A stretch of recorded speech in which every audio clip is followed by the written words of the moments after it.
बिस्मिल्लाहिर्रहमानिर्रहीम। अस्सलाम वालेकुम। आज मेरी वीडियो का टॉपिक है how to calculate molarity of a given solution. इसके लिए मैं आपके सामने एक एग्जांपल सॉल्व करूंगी। सबसे पहले क्वेश्चन पढ़ लेते हैं।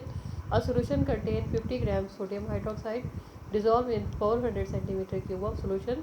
Calculate molarity of the solution. सबसे पहले हम इसका डेटा प्रिपेयर करते हैं। इसके लिए पहले हम लिखेंगे गिवन, यानी कि जो चीज़ें हमें बताई गई हैं।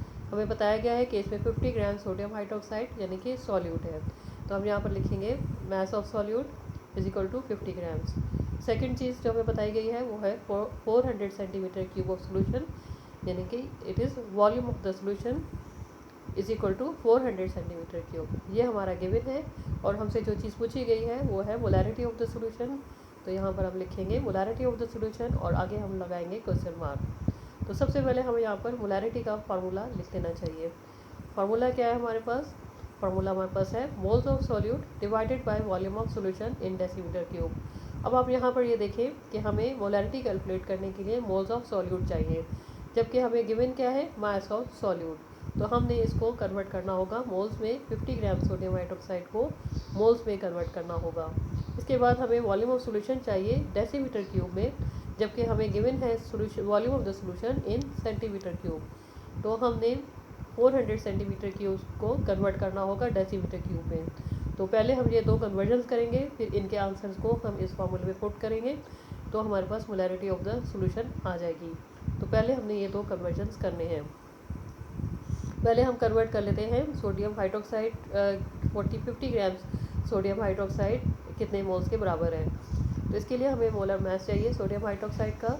इसका जो मॉलिक्यूलर फार्मूला है सोडियम हाइड्रोक्साइड का, उसके मुताबिक सोडियम इसमें 1 है, सोडियम का एटॉमिक मास जो है वो 23 है, ऑक्सीजन का 16 है और हाइड्रोजन का 1 है। तो इसको जब हम ऐड करते हैं हमारे पास आंसर आता है 40। It is molar mass of sodium hydroxide. अब हम यहाँ पर फार्मूला लगाएंगे मोल्स की कैलकुलेशन के लिए। Moles is equal to given mass divided by molar mass. तो गिवन मास हमारे पास कितना है? 50 ग्राम्स। यहाँ पर लिखेंगे 50 और जो मोलर मास है वो हमारे पास 40 है। तो ये आंसर हमारे पास आता है 1.25 मोल्स। अच्छा, बाज़ दफ़ा बच्चों को ये कन्फ्यूजन हो जाता है, वो मल्टीप्लाई की जगह डिवाइड कर देते हैं, तो इस तरह से फिर उनका आंसर रॉन्ग आता है। तो इसके लिए वो ये मेथड यूज़ कर सकते हैं।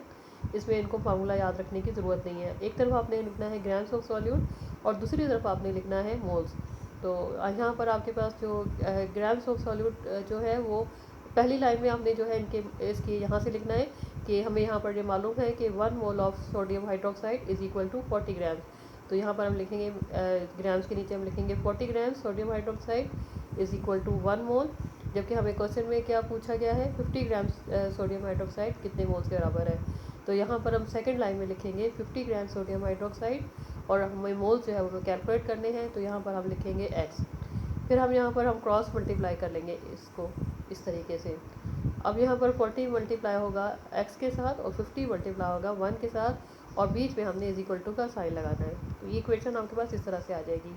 अब इसमें सिर्फ एक ही चीज़ अननोन है x। इसकी वैल्यू हम आसानी से मालूम कर सकते हैं। x किसके बराबर हो जाएगा? 50 इंटू 1 यानी कि 50 डिवाइडेड बाई 40। तो x इज इक्वल टू 1.25, यानी कि हमने यहाँ पर मोल्स मालूम कर लिए। 50 grams of sodium hydroxide is equal to 1.25 moles. तो दोनों तरीक़ों से, दोनों मेथड से आपका आंसर सेम आएगा। आपको जो मेथड इजी लगे वो आप यूज़ कर सकते हैं। इसके बाद हमें कन्वर्ट करना है 400 सेंटीमीटर क्यूब सॉल्यूशन का जो वॉल्यूम दिया हुआ है उसको डेसीमीटर क्यूब में कन्वर्ट करना है। हम ये जानते हैं कि 1 डेसीमीटर क्यूब जो है उसमें 1000 सेंटीमीटर क्यूब्स होते हैं। तो यहाँ पर हमारे पास 400 सेंटीमीटर क्यूब्स है, तो सेंटीमीटर क्यूब्स के नीचे हमने 400 लिखना है और डेसीमीटर क्यूब चूँकि हमने कैलकुलेट करने हैं इसके नीचे x लिखें। इसको फिर क्रॉस मल्टीप्लाई करने इस तरह से x मल्टीप्लाई हो जाएगा 1000 के साथ और 1 मल्टीप्लाई हो जाएगा 400 के साथ।